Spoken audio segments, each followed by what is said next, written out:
Bonjour à toutes, bonjour à tous, bienvenue dans cette nouvelle vidéo d'avant-match. L'avant-match de Saint-Étienne-Lens, match qui compte pour la 21e journée.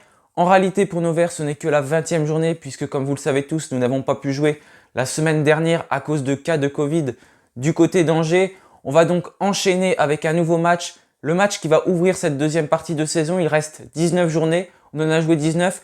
Il va falloir prendre un petit peu plus de points quand même que ce qu'on a fait en première partie de saison si on veut espérer rester en Ligue 1.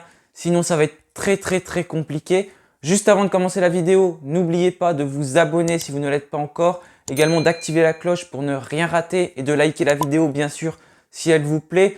C'est un très gros soutien pour la chaîne. Ça me fait d'abord très plaisir. Ça aide également au référencement. Donc, merci à tous ceux qui jouent le jeu. Je sais que vous êtes nombreux. Donc voilà, merci à tous. Je vous propose de commencer cet avant-match sans plus attendre. C'est parti!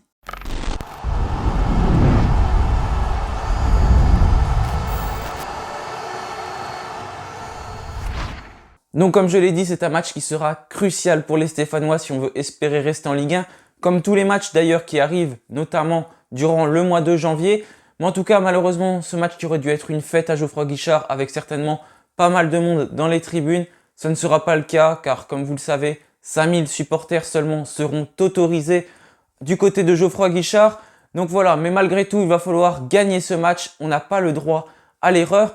Et en préparant cet avant-match, il y a quand même 2-3 choses qui m'ont sauté aux yeux entre l'AS Saint-Étienne et le RC Lens, mis à part bien évidemment le niveau des deux équipes. Il y a également beaucoup d'absents côté stéphanois, mais ça on va y revenir.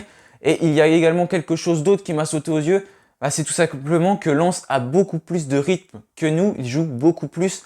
Nous, si on regarde bien notre dernier match contre une équipe professionnelle, contre une équipe de Ligue 1, c'était le 22 décembre contre Nantes. Ensuite, nous avons seulement joué un match en Coupe de France contre Jura Sud, donc une équipe de National 2. C'est quand même pas la même chose qu'une équipe de Ligue 1, malgré tout le respect que j'ai pour cette équipe de Jura Sud. Mais on se rend compte quand même que du côté de Lens, ils ont joué donc en Ligue 1 comme nous le 22 décembre. Ils ont également joué en Coupe de France. Et en Coupe de France, c'était contre Lille, donc une équipe de Ligue 1, un derby. C'est quand même pas n'importe quelle équipe de Ligue 1. Ils ont tout simplement joué la semaine dernière contre une équipe qui luttent avec eux pour les places européennes, Rennes, et ils ont même gagné dans les dernières minutes. Donc on voit qu'il n'y a quand même pas le même rythme au niveau des matchs, et ça peut jouer notamment au niveau du cardio pour nos joueurs qui ne pourront pas faire certainement énormément d'efforts pendant tout le match, et la deuxième mi-temps qui sera compliquée. Quand il y a un manque de rythme, ce n'est pas la même chose avec des équipes qui ont déjà quand même un certain niveau de différence. Et en plus, comme je vous l'ai dit, il y a beaucoup d'absents. Donc on sait que c'est des absents qui sont liés à la CAN, comme Bouanga, Kazri, Moukoudi, Neyou ou encore So. Ceux-là, on les savait déjà depuis un moment qu'ils n'allaient pas être là. Mais il y a également aussi Amouma qui ne devrait pas pouvoir être présent. Il a repris déjà, c'est une bonne nouvelle. Etienne Green qui est également trop juste. Ça va certainement être Paul Bernardoni dans les cages.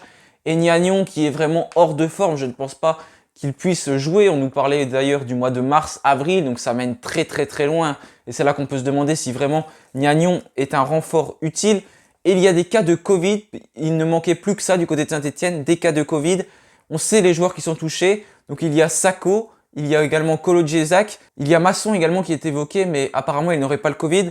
Ce serait donc Sissoko qui a le Covid, donc déjà tous ces joueurs ne seront pas là. Et après on peut se demander Ramirez également s'il pourra être présent, c'est qu'il est en instance de départ, ça se passe pas forcément très bien avec le national, notamment au niveau de Liverpool, son ancien club, ça bloque un petit peu avec le président pour le transfert.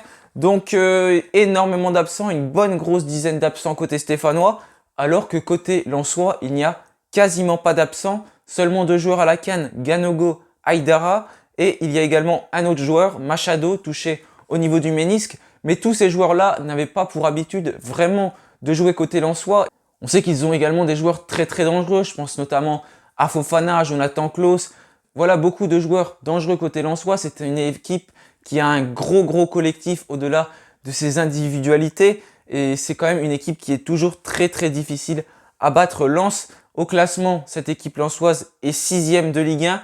Ils luttent donc pour les places européennes cette saison. C'est très serré, notamment avec Montpellier, Monaco, Rennes, Strasbourg, Lille. Toutes ces équipes se tiennent dans un mouchoir de poche.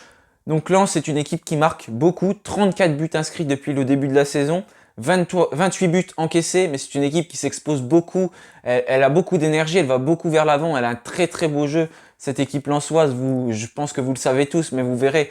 D'ailleurs, durant ce match, je pense qu'on aura l'occasion de voir une très très belle équipe lensoise encore une nouvelle fois. Mais on voit voilà, que c'est une équipe qui marque beaucoup et avec notre défense qui va être calamiteuse avec tous ces absents, donc Moukoudi, So, Kolo Djezak, ça fait quand même beaucoup d'absents en défense côté stéphanois. On peut se demander véritablement qui on va aligner contre cette équipe lensoise qui réalise vraiment un très très bon début de saison, même si ça a coincé depuis quelques matchs. Lors des 6 derniers matchs, ils n'ont pas réussi à s'imposer, mais malgré tout, ils se sont imposés la semaine dernière, comme je vous l'ai dit, contre Rennes. Et si on prend les derniers matchs de Saint-Etienne, on reste sur 5 défaites consécutives. Et attention, sur les 5 défaites consécutives, on a marqué seulement un but, c'était face au PSG. Donc lors des 4 derniers matchs, Saint-Etienne n'a pas réussi à trouver le chemin défilé en Ligue 1. Donc c'est quand même quelque chose qui est inquiétant et en plus on n'a pas Wabi Kazri, c'est notre principal buteur, il n'est pas présent donc ça fait encore plus peur et c'est là qu'on peut se demander vraiment qui on va aligner. Donc je vais vous faire ma composition et je suis pas vraiment satisfait de ma composition bien évidemment, elle me fait assez peur. Donc Bernardoni au cage, donc ça c'est quasiment sûr, Masson à droite, ensuite en défense ce sera certainement Nadé. Après à ses côtés j'ai mis Gourna, pour moi c'est celui qui doit prendre cette place. Je le vois mieux Gourna qu'un Camara. Camara est également évoqué, ça peut être lui. On sait qu'il dépanne à beaucoup de postes, mais Gourna on l'a déjà vu lors des matchs amicaux notamment. Il s'était pas mal débrouillé. Donc quitte à tenter quelque chose, pourquoi pas le mettre? Ou alors tenter quelqu'un de la réserve entre Chihuahua et Bakayoko. Mais en tout cas, voilà, c'est pas du tout rassurant cette défense. Miguel Trauco à gauche, donc je pense que tout le monde est à peu près d'accord là-dessus. Au milieu de terrain, j'ai donc mis Camara, Youssouf et Boudbouz en 10. Donc j'ai mis Mouefek également en dessous de Camara, donc j'hésitais à mettre entre les deux, mais j'ai plutôt mis Camara parce qu'on a déjà des problèmes défensifs, on le voit dans la composition. Donc si on met encore Mouefek qui est un peu plus offensif que Camara quand même, je pense que c'est pas une bonne chose. Il faut plutôt mettre des joueurs plus défensifs parce que comme je vous l'ai dit, il y a des joueurs qui font très très mal dans cette équipe lensoise, qui marquent beaucoup de buts.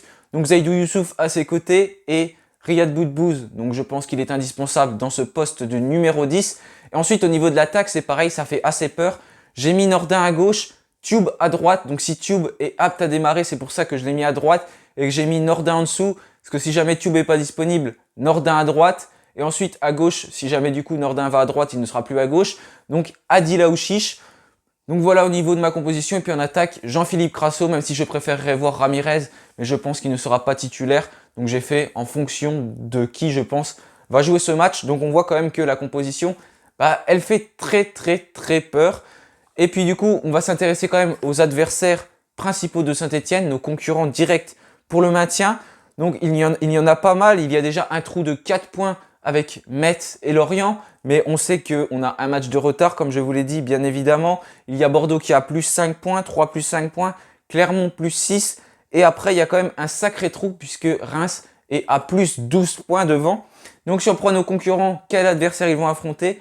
Donc tout d'abord, Reims va affronter Metz. C'est plutôt Metz qui affronte Reims parce que c'est Metz notre concurrent. Mais ce sera du côté de Reims le match.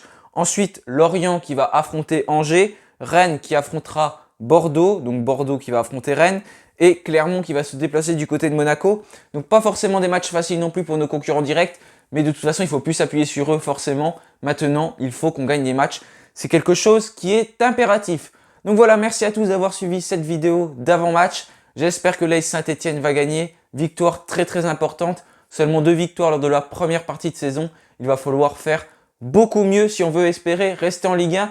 Mais en tout cas, restons tous derrière notre équipe au moins pendant ce mois de janvier qui j'espère va être très bon pour l'AS Saint-Etienne. De toute façon, on n'a pas le choix si on réalise un mauvais mois de janvier jusqu'à le retour de nos joueurs à la CAN. Malheureusement, la Ligue 2 semble de plus en plus proche et on n'y échappera pas si on réalise un mauvais début de saison 2022. Donc voilà, merci à tous d'avoir regardé cette vidéo. N'hésitez pas à la liker, à vous abonner si vous ne l'êtes pas encore. Je vous souhaite une bonne soirée et allez les Verts!